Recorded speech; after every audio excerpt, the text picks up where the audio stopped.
ग्रामीण क्षेत्रों के लिए वाइब्रेंट विलेज नाम से एक नई योजना आरंभ की गई है करने की बात की गई है, जिससे प्रदेश के सीमावर्ती क्षेत्रों के विकास में लाभ होगा। यानी कि जो हमारे बॉर्डर एरिया के साथ साथ जो हैबिटेशंस हैं, जो गांव हैं, जो कठिन परिस्थितियों में भी रहते हैं और कठिन परिस्थितियों के साथ साथ में वो हमारे लिए सामरिक दृष्टि से बहुत आवश्यक भी है कि वो गांव वहीं पर बसे रहें। उन गांव के लोगों को मूलभूत जो सुविधाएं देनी है वो वहीं पर गांव में उपलब्ध हों, ताकि वो वहां से पलायन ना करें, वहां से छोड़े ना, ताकि ऐसे में सीमा की सुरक्षा करने में उन लोगों का भी एक बहुत बड़ा महत्वपूर्ण योगदान रहे।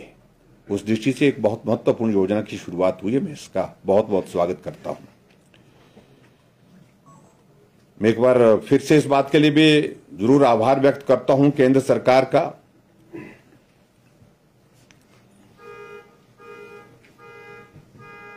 एक सुझाव के रूप में हमने एक पत्र केंद्र सरकार को, आदरणीय प्रधानमंत्री जी और केंद्रीय वित्त मंत्री जी को लिखा। जब हम हिमाचल प्रदेश में पंचायतों की कनेक्टिविटी का एनालिसिस कर रहे थे कि हमारी कितनी कर पंचायतें रहती हैं सड़कों के बिना, कनेक्टिविटी के बिना, तो उसमें एक चीज सामने ध्यान में आई कि हमारी बहुत सारी पंचायतें सड़कों से जुड़ गई। लगभग 100 से भी कम, 80 के करीब हमारी जो सड़कें जो रहती हैं, जो अभी रोड कनेक्टिविटी से अभी तक भी वंचित हैं, पूरी तरह से वो नहीं जुड़ी है। कोई हिस्सा जुड़ा है लेकिन पंचायत हेडक्वार्टर नहीं जुड़ा है, पंचायत के गांव नहीं जुड़े हैं। तो हमने इसका कारण भी पूछा कि कारण इन पंचायतों में सड़क बनाने के लिए क्या करना पड़ेगा। उसमें 2-3 चीजों को लेकर के ध्यान में आई बात। एक तो फॉरेस्ट के क्लियरेंस एक बाधा है। दूसरी बात, कुछ एक इलाके ऐसे हैं कि जहां पंचायत में रोड इंफ्रास्ट्रक्चर के लिए अभी तक इस सारी चीज के लिए कहीं भी इतने बड़े स्तर पर विचार नहीं हो पाया था। और मुझे इस बात की प्रसन्नता है कि जब हमने केंद्र सरकार को, वित्त मंत्री जी को और प्रधानमंत्री जी को लिखा, ये सुझाव बहुत इंटरेस्टिंग भी लगा उनको और ये सुझाव बहुत व्यवहारिक भी लगा। और आखिरकार वित्त मंत्रालय ने रोप वे के लिए पहले इसके लिए जो है बजट प्रोविजन नहीं किए जाते थे, तो बजट प्रोविजन करने के लिए इसके लिए सहमति दी और सहमति के साथ इसमें आगे बढ़ करके जो है वो अब एक नई चीज इसमें सामने आई है, जो केंद्रीय सहायता से रोपवे बनाने के लिए पहाड़ी राज्यों में एक नई योजना जिसका नाम पर्वतमाला आरंभ करने की भी आज घोषणा की। ये बहुत ही महत्वपूर्ण है हिमाचल जैसे प्रदेश में, और मुझे इस बात की प्रसन्नता है कि ये इनिशिएटिव हिमाचल प्रदेश की ओर से, हम सब लोगों की ओर से हुआ और इसको बजट में स्थान मिला। ये हमारे लिए बड़े सम्मान की बात है। इससे अगला विषय जो हमारे लिए बहुत महत्वपूर्ण है हिमाचल की दृष्टि से, जो फॉरेस्ट क्लियरेंसेस का इशू है, मैं आदरणीय प्रधानमंत्री जी को, केंद्र में जो पर्यावरण मंत्री है उनको भी, और उसके साथ साथ में हमारे लॉ मिनिस्टर है उनको भी इस बारे में एक नहीं अनेक बार बातचीत कर चुका हूं, लिख भी चुका हूं। पूरे देश भर में हिमाचल प्रदेश एकमात्र राज्य ऐसा है जहां पर फॉरेस्ट की क्लियरेंस स्टेज 2 के होने के बावजूद भी हमको सुप्रीम कोर्ट से अंतिम परमिशन लेनी पड़ती है, अप्रूवल लेनी पड़ती है। और कोविड के कारण लंबे समय से सुप्रीम कोर्ट के पीछे सब सिटिंग नहीं हो पाई, तो लगभग 1.25 साल तक हमारी कोई भी फॉरेस्ट क्लियरेंस नहीं हो पाई, जिसके कारण हिमाचल प्रदेश में सैकड़ों को, मोर देन 600 प्रोजेक्ट्स जो है वो, जो फॉरेस्ट की क्लियरेंस के लिए फाइनल स्टेज पर सुप्रीम कोर्ट में लगे थे, वो उसकी हियरिंग नहीं हो पाई। 1.25 साल के बाद आखिरकार वो हियरिंग हुई, और उसके लिए भी मैं विशेष तौर से जो हमारे सॉलिसिटर जनरल है उनका मैं धन्यवाद करना चाहूंगा। उन्होंने आग्रह किया, विशेष मेंशन किया, और उसके कारण फिर उनकी क्लियरेंस हुई। अभी जो इसमें केंद्र सरकार ने इस बात को, अभी भी मेरा प्रधानमंत्री जी से जब मिलना हुआ था मंडी की रैली से पहले, तो उस वक्त भी मैंने प्रधानमंत्री जी से इस बात को कहा था कि हमें बहुत बड़ी राहत होगी अगर ये फॉरेस्ट की क्लियरेंस बाकी राज्यों की तरह हमको भी स्टेट से, मतलब सेकंड स्टेज के बाद मिल जाए, तो और सुप्रीम कोर्ट में आना ना पड़े, इस बात के लिए मदद हमको हो।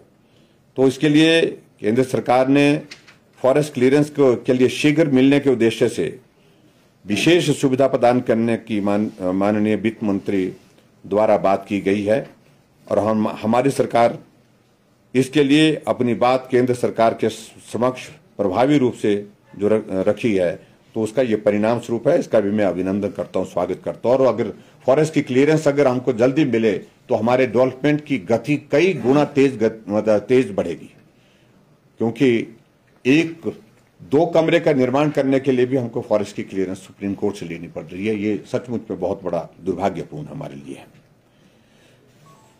इसके अतिरिक्त और आगे बढ़कर के जो कर्मचारियों के लिए जो नई पेंशन स्कीम है, उसके अंतर्गत जो मिलने वाली जो टैक्स में जो राहत है को 10% से बढ़ा करके 14% कर दी गया। पहले जो ये राहत जो है वो पहले ये शेयर भी 10% था, उसके बाद हमने बढ़ा करके उसको 14% किया है। और 14% करने के लिए मैं केंद्र सरकार का एक बार आभार व्यक्त करता हूं। लेकिन सबसे बड़ी बात है कि टैक्स में भी इसमें जो रिबेट मिलता था वो 10% तक मिलता था, अब इसको जो है 14% तक बढ़ा करके जो है वो राहत मिलेगी। उसके लिए भी मैं केंद्र सरकार का आभार व्यक्त करता हूं। उससे कर्मचारी वर्ग को बहुत बड़ा उसका लाभ मिलेगा। इसी के अतिरिक्त जो एक और जो केंद्र सरकार के संवेदनशीलता का एक जो गरीबों के प्रति, जो दिव्यांग हैं उनके प्रति विशेष तौर से देखने को मिला है। दिव्यांगों तथा माता पिता को कर में राहत दी जाएगी, ये भी आज के इस बजट में जो घोषणा हुई है उसका भी मैं अभिनंदन करता हूं।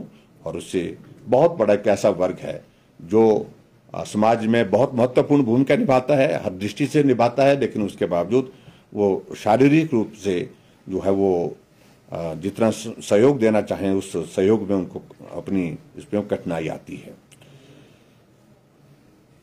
देश की महिलाओं और माताओं को के लाभ के लिए उज्ज्वला योजना के अंतर्गत 1 करोड़ नए लाभार्थियों को 2022-23 के दौरान लाभान्वित किया जाएगा। ये भी एक बहुत महत्वपूर्ण एक घोषणा है कि आखिरकार लोगों को लग रहा था कि उज्ज्वला योजना का जो एक टारगेट था उस टारगेट को पूरा कर लिया, अब ये सैचुरेशन पर छोड़ दी गई, अब इसको आगे बढ़ाने की दिशा में केंद्र सरकार अब काम नहीं कर रही है, तो ऐसा कई लोग बोलते थे। तो ये एक बहुत महत्वपूर्ण एक निर्णय लिया है और 2022-23 में जो है वो उसमें 1 करोड़ नए लाभार्थियों को जोड़ने की जो बात कही है, ये एक सराहनीय कदम है। इसके लिए भी मैं केंद्र सरकार का आभार व्यक्त करता हूं।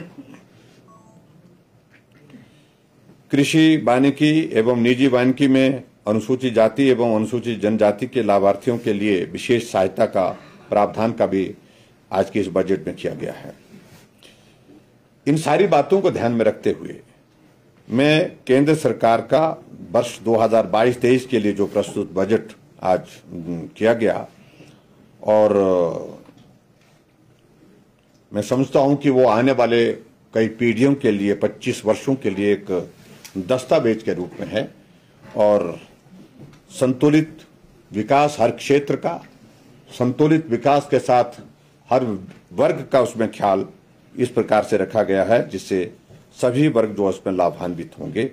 आज के इस में मुझे आज की वार्ता में मुझे सिर्फ यही बात कहनी थी। एक बार फिर से मैं हिमाचल प्रदेश की जनता की ओर से आदरणीय प्रधानमंत्री नरेंद्र मोदी जी का और उनके साथ में केंद्रीय वित्त मंत्री श्रीमती निर्मला सीतारमण जी का आभार व्यक्त करता हूं और उनको इस बजट प्रस्तुतिकरण के लिए बहुत बहुत बधाई देता हूं। धन्यवाद। सर, 2 इम्पोर्टेंट चीज़ें अभी इसमें रिफ्लेक्ट नहीं हो रही है, तो टूरिज्म से दूसरा हॉर्टिकल्चर, टूरिज्म और हॉर्टिकल्चर के लिए देखिए, जहां तक 2 चीजों का आपने जिक्र किया है, एग्रीकल्चर के सेक्टर में तो विशेष तौर से जो प्राकृतिक खेती को केंद्रीय बजट में स्थान मिलना और उसमें उसको प्रोत्साहित करने की दिशा में बात कही गई है, वो उसका एक लाभ रहेगा। और उसका भी इनका इनिशिएटिव जो है वो हिमाचल प्रदेश से ही शुरू हुआ था।